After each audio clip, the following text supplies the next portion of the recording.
Hi, ഇത് chlorination പ്ലാന്റിൻ്റെ chlorine സ്റ്റോറാണ്.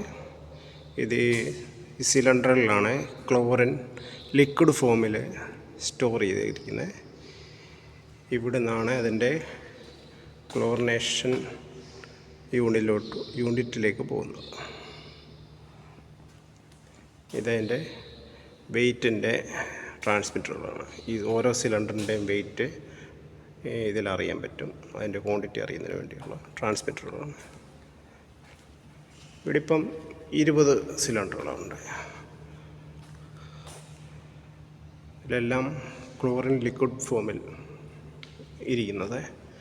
അവിടുന്നത് ഈ ലൈൻ വഴി വന്നിട്ട് ഇതൊരു വേപ്പറൈസറാണ്. വേപ്പറൈസറിലെത്തിയിട്ട് അവിടുന്നത് ഗ്യാസ് ഫോമിലോട്ടായിട്ട് അവിടുന്ന് അത് ക്ലോറിനേഷൻ യൂണിറ്റിലോട്ട് പോകും. അതിനുള്ള സ്റ്റോറാണിത്, ക്ലോറിൻ സ്റ്റോർ എന്ന് പറയുന്നത്. ഇരിക്കുന്നതെല്ലാം സിലിണ്ടറുകളാണ്. അത് പൈപ്പ് ലൈനുമായിട്ട് ഘടിപ്പിച്ചിരിക്കുകയാണ്. ഇതിൽ കാണുന്നതൊക്കെ ഈ കാണുന്നത് ഇതിൻ്റെ ഷട്ട് ഡൗൺ സിസ്റ്റമാണ്.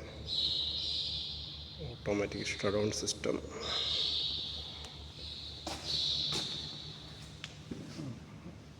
അതിതാണ്.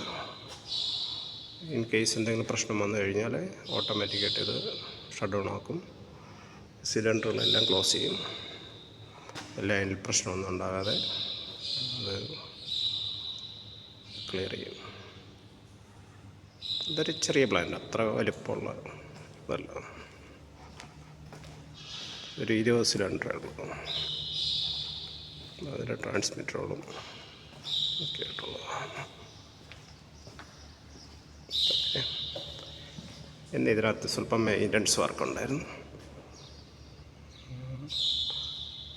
കഴിഞ്ഞു.